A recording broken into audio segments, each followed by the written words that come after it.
Hi guys, my name is Sean. I'm a houseplant enthusiast from Jakarta, Indonesia. I'm here at Airy Garden. This is actually in Subang. It's a really nice drive here. This is actually a little bit away from Jakarta. I'm actually here on a road trip, so this is a stopover for me. I really appreciate the trip here and the gracious welcome from Ibu Eka. And we met actually in a very funny way. I had my Instagram account hacked about a year and a half ago. And then Rose from Plant with Rose, I'm gonna insert the Instagram on the screen, bless her heart, great plant channel. I've been watching her before I even had my own channel. She had a friend who helped me retrieve my account. I did not know him prior to this, and I promised him not to reveal his name, so it's a secret. I can't tell you who helped me out, I'm so sorry. But he actually retrieved an account, and surprisingly that account was actually her account because she was hacked. So I basically reached out to her and asked her, hey, I managed to get your account back by accident. Would you like it? And so I offered her that, and then later on he found my account back. So this is how we've stayed friends. And I actually really like her store here because she carries a lot of really uncommon plants at a very reasonable price. She likes a lot of the weird species that are incredible in its growth pattern and its leaf design.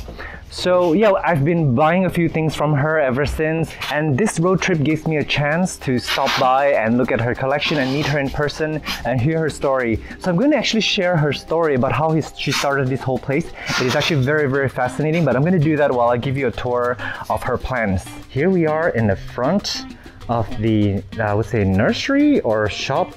It's a little bit small, so I wouldn't call it a nursery, but it is got very humble beginnings. Basically, Ibu Eka, she started growing plants in a kos. Kos in Bahasa Indonesia, it means a rental. So it's like an apartment situation, except that they're usually smaller than the apartments that we know in the Western society. Usually, so it's pretty confined spaces and a lot of shared facilities with other people. So she managed to grow some plants there in the garage with the blessing of the landlord, bless her heart. And she was also going to work. She had a real full-time job, and she managed to grow her business from that to this. So she basically bought this land. This is her parents' home. So she bought this land and the land in front. I'm gonna quickly show you the space before I give you details of the plant. So she bought all this in 2019 from just basically growing and selling plants in a garage, in a rental apartment. And I have so much respect for that. She has a lot of love for plants. She has a marketing background, so she knows a little bit about business, and she has so much passion for plants. So this is really heartwarming story to hear. And she's got her husband and her firstborn son living here now, and I'm really glad to be. Anyways, I'm gonna start with the tours. This is her front yard. These are basically her personal collection. Some of them are going to be for sale. Love that massive Schefflera back there. Beautiful coleus. So she carries every type of species imaginable, and I'm really surprised that these Calatheas and Begonia can actually live in full sun. She said that they can, if you let them acclimatize, they can actually do well here. Although they are curling a little bit, they're showing signs of stress, but they can withstand it. And I have seen that in some resorts where they do withstand that condition. Though with the Calathea ornata, if you give them too bright of a light, they will lose that pink stripe that they're known for. This is grown in lower light, this is grown in higher light. And back here, there are some palms here. And I want to quickly show you this setup right here. This is a really cool landscaping. There's some orchids, some ferns. I'm really surprised by how strong the light is. It's full sun. And there are some caladiums down here. This is her own creation. And I think that's where the next step will be with the houseplant collecting, is landscaping. Because during the pandemic, all of us were hoarding plants. Look at this cute little Hoya carrii variegata. We were so busy collecting plants that we just shoved them in our shelves. And I think the next step would be to style them, to have them live permanently with us, and to care for them differently, because the care requirement is very different when you have them styled like this. So yeah, there's some beautiful ferns here. Really love the glossy leaves on this.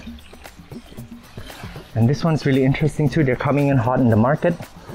Can't remember their names. I'm gonna have the names on the screen because she's actually one of the sellers that will give you the Latin names of everything and care tips. She's a really legit plant collector, plant hobbyist, and she really respects the taxonomy of the plant.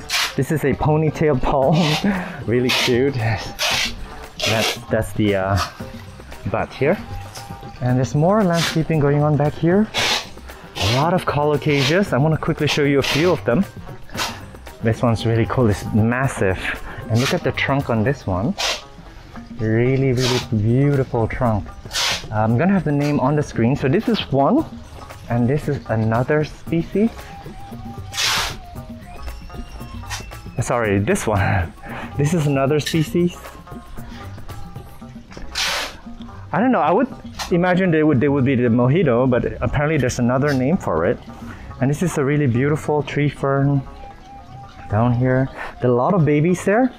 This is Xanthosoma, if I'm not wrong. Variegata. All of them, they put out babies. That's how you propagate them. This is the illustris, Colocasia. And then this is what the, this is the black magic or something. Really, really stunning. And this is what they look like when they're bigger. This illustris, they're actually really, really pretty. Colocasias are going to be having their moment next. A lot of people are starting to talk about them. They're actually very easy to care for if you have full sun and moist soil. That's the kind of condition they need to be in, constantly moist. And there are some, I believe these are Calatheas. Could be wrong, could be some variegated, I don't know, ginger or something. But she's going to be providing all the IDs, so we're going to have that on the screen. This is probably the Graptophyllum pictum? I don't know, I can't remember the name. But yeah, these are very, very cute. Really adorable. I love the growth pattern too. This is quite nice. Yeah, there's going to be some really uncommon plants here that we don't usually see. This begonia is actually new to me. And it's growing in direct sunlight. That's amazing to see how they can grow in direct sunlight. This is the begonia ladyfinger. Interesting. That's a variegated papaya. They actually like full sun. Really nice layering of this garden here. There's some blood bananas over there. This is a variegated hibiscus, if I'm not wrong.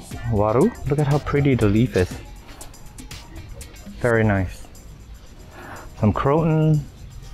This one is really interesting too. Whoops, I almost hit a butterfly. Look at this. Look at how cute this little bonsai action here is. Very nice. And it's providing shade down there. This is probably a very good tree to provide shade for your indirect light loving plant. Although I have a feeling this is a plant that would shed a lot of leaves, and that's sometimes not so good for the plant down below, because a lot of the leaves would give you bacteria, fungus, and pests. More Colocasias. So this right here, she's naming this because this is a mutation found here. This is the Colocasia black wings. And this is basically the mutation of the Colocasia illustris. But what's really interesting is it actually looks like the caladium, like the caladium Thai beauty, with the veining and the shape of the leaves. And apparently caladiums and Colocasias are in the same family, so it may be possible for them to have a really rough night and to produce this, but we don't know yet. But she's naming this black wings for now. So look at how beautiful this is. I hope this really takes off. And then there's some water action going on here. This is a Alocasia mycorrhiza variegata. There's a Schefflera. This one's very, very beautifully variegated. I rarely see this one. And some Lea amabilis. I'm surprised that they can take a bit of direct sunlight. This is a variegated fiddle-leaf fig. And as I suspect, the lower leaves tend to be busted. So they would put out these beautiful, perfect leaves, but they don't last forever. So if you don't mind them going bad as they age, then go for it, because this is such a beautiful plant. But this is very slow growing. This is even slower growing than your regular green form. There's some beautiful variegated heliconias. And let me show you, this is what the flowers look like. I'm sure you're familiar with the flowers. But I quite like the variegation on the leaves. They add so much texture and so much visual interest to the landscaping. And that's the team here. They're actually packing. So they have a Shopee account and a Tokopedia account, so they sell mostly online. Look at this beautiful caladium. So yeah, let me quickly show you. Numpang lewat, bisa lihat. Yeah, so they pack it real nice. Look at that. So guys, I'm really happy to see that she's doing well, because there's actually a lot of plants here when I arrived, but they're all being packed up. And these guys are also going somewhere. So that's really good. I'm really proud of her. A lot of plant stores are actually doing badly now in this condition. And she's doing really well. There's a clump of air plants here. It's actually a massive clump, so there's like a mama and like a lot of babies. I actually quite like them growing like this, even though I would prefer them in a terracotta pot, just because of the contrast of the silver foliage. But this is quite nice. Imagine this in a terracotta and also on a macrame. Really stunning. And in case you guys are wondering if she does export, she has done it before and she has a partner here for export. So feel free to reach out on Instagram if you have any inquiries about exports. There are some plants that are propagating down below. She said she's in the process of getting more land, but for now they're all kind of crammed down below. And up here we have so many plants here. And I think what makes her spectacular is her diversity here. She really likes a lot of different species of plants, and there's a lot to choose from. This is Hoya carnosa. This is a classic, and it's difficult to find them these days because they're such slow growing and people do buy them up very quickly. This is a really interesting plant. She told me that this is actually a distant relative of the oxalis, but how cute the growth pattern is.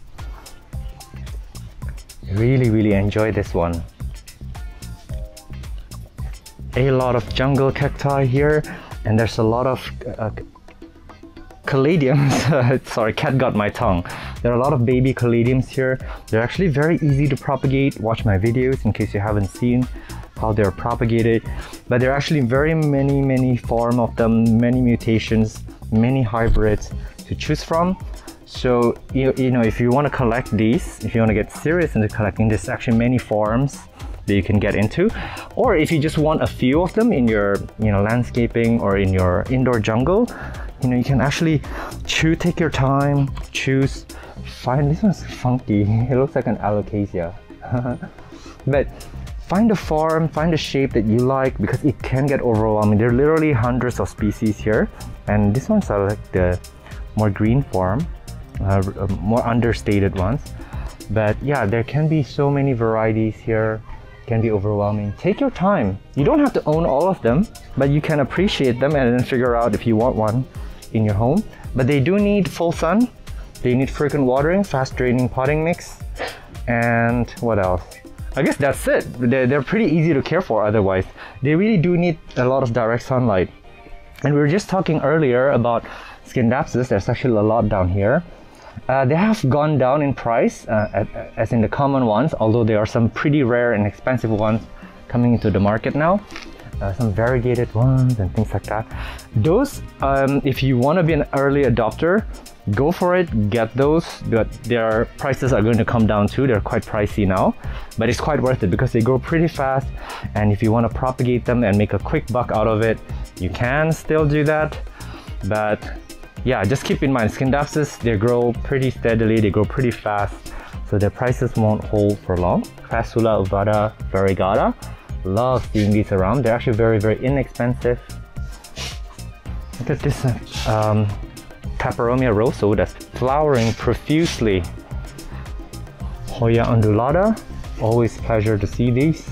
There are a bunch of different types of Hoyas, but they're not labeled here, so I'm not sure what they are. This one's really interesting, it really caught my eye. Really interesting leaf. It's got a bit of splash, a bit of curvature to the leaves. Succulent-like. And this one is telling me that it does want a sun stress. It's probably going to turn pink if you give it a little bit of direct sunlight. They actually do have quite a bit of the variegated fiddle-leaf fig, so if you're in the market for those, this is where you can find some. Yeah, she does have some unusual collections here. There's a lot of schismatoglotis here. They're coming out from the woodworks lately, but they're not very expensive because it's very fast growing. But they're also some of the most spider mites prone aerites that I have, other than Alocasias. That silver one is really pretty and very affordable. It may be a bit rare and expensive overseas, but here they're still very affordable. This looks like a lipstick plant. I'm not sure if it is. Yeah, it looks like an H. canensis, but I could be wrong. I've been proven wrong many times before. Hoya macrophylla, fast growing. Some Hoya lacunosa, and there's some baby anthuriums here. Anthurium clarinervium tarantula. Some clarinervium babies here. How cute. And this is the Procris rapens. Very common plant here in Indonesia. Very inexpensive, but very beautiful. It's such a shame that nobody wants these, but they're so beautiful and fast growing and easy to grow. A lot of Dieffenbachyias, some Philodendron burlemarks, variegata. Everyone's growing these out, so the supply for these are getting very steady. A whole bed of begonias here. Whoa, look at that. Massive. Some H. canensis back here. There are quite big pots of these. This one's about ready to burst. It's lipstick, so this is why they call it a lipstick plant. More begonias back there. There's literally every plant family here, even though this space is not too big. Dischidia ruskifolia, Peperomia hope. This one I believe is the Hoya, not lacunosa. I cannot, maybe Croniana. I'm not sure. Maybe I have got this wrong. This is probably the lacunosa, and the one before maybe the Croniana. This is really pretty. It's a very common plant. You see these in the roadside. Don't know what the species is, but it's quite remarkable. But something tells me that this is a plant you always have to propagate, because otherwise you see the top gets very bald. So you always have to keep sticking the top cutting back, or you have to like circle the bare vines around the top so that they can root better. Yeah, it takes a lot of work. It's very similar to, oh, what's the species that I'm talking about? Colocasia rapens. That's what I'm talking about. Very similar to that. This is interesting. Something tells me this is the Peperomia. I don't know if it is. It looks like a Peperomia. Very similar to the scandens, but it could be something else entirely. Quite interesting, huh? It's like it cannot decide if it wants to grow upwards or if it wants to trail. It really can't decide. Xerosychus danguii. Always a pleasure to see these. Is there some, what is this? This is a Syngonium batik. So this video is going to probably be released around Christmas time as a bonus video, because I have so many videos and I'm now filming up till March, which is like 3 months from now. So I'm gonna release that in Christmas time in hopes that you guys can stay home. I know that the Delta situation is really bad in Europe and the US. I hope that you guys are staying safe. Here are some Dioscorea. This is a silver. I actually gifted her this one a few days ago. This is the Dioscorea discolor. This is the Dioscorea black. Apparently these are endemic here in Indonesia, she told me. And this one is from the South Americas. Very interesting, did not know that. This is also really interesting, this succulent with these bulbs. And then this is another sibling of it. Really interesting. She told me earlier that this has etiolated, which is why the leaves are so long, and the internodes, you see the stem is also getting a little bit long. They actually look pretty when you give it a little bit of direct sunlight. They will give you this beautiful purple blush. This is baby Colocasia illustris. Hello! Hoya pachyclada. Very cute, very succulent like Hoya. That does not look like a Hoya. It looks very thick. I wonder what the flowers look like. I have a few of these actually. And this is a Tradescantia montana, and this is actually very etiolated. They're actually supposed to be much shorter internodes. I'm filming a video on how to care for these and propagate these, so watch out for that one coming soon. Some Dischidia ruskifolia and the Ruskifolia variegata. And this is really interesting. I don't know the name of this one, but it's going to be on the screen for you. It grows like a little tree. I have a feeling this can actually get really big. Look at the baby leaves on these. They have spikes too on the main stem here. Some asparagus fern. They're actually quite easy, thirsty plant, but they want full sun if you can give it. If not, a little bit of direct sunlight. And this looks a little bit different from the last plant that I showed you. Interesting. It's got some anthurium vibes actually. Really, really stunning. And the main stem looks like this. Really interesting. This is probably the Amorphophilus. Did I butcher the name? I'm not sure. But this is just a baby, or maybe this is a dwarf form of it, because there's many species. Look at how the stem is a little bit interesting, huh? It's a little bit camouflage. Really love that shape. And this, I'm assuming this is a coleus. It looks like coleus leaf, but I've never seen this beauty before. This is actually quite a nice color. Nice pattern on these. Peperomia aureum, golden pothos. Look at that. It's like withstanding this full sun. Mine actually burnt up, but that's because mine was grown in bright indirect light and then suddenly shoved into full sun. So it burnt up. But if you acclimatize your plants, they can take full sun. Look at how cute the little windows in the back is. She's really got a knack for styling. I'm not sure what this is. Something tells me this is a hibiscus, but it's pretty tall. It's pretty lanky and leggy. I have a feeling that this, if you look at all these internodes, like a lot of leaves are trying to grow out of it, that if you cut it, they will branch out down below and they would actually make a really nice bush. These are some baby cocolobas. Very cute. Actually, they can get really big, and they're actually a nice alternative to the fiddle leaf fig. They're a little bit easier to grow, though they can get leggy and pest prone. But look at the new leaf here. I actually showed this plant in my pest control video where I sprayed down some mealybugs from them. Some cissus, this color, native to Indonesia, really beautiful, fast growing. I guess I'm gonna end the tour here. I'm gonna keep it short this time because there are actually a few more shopping content coming out in the next few days. Thank you so much for watching. I'm at Botanist on Instagram if you want to DM me on any questions regarding plant care and propagations. And if you feel like reaching out to Airy Garden, her Instagram is going to be on the screen here. Feel free to reach out if you're looking for unusual or uncommon plants. And if you want to support a local business, and if you live in Indonesia, she's got some really interesting species. Her Instagram is one to follow. I know that this is a very long exit video, but her Instagram is interesting only because she posts some unusual plants and some of the care tips, and I actually have learned quite a bit from her and discovered some cool species. So yeah, anyways, I'll see you in the next video. Bye.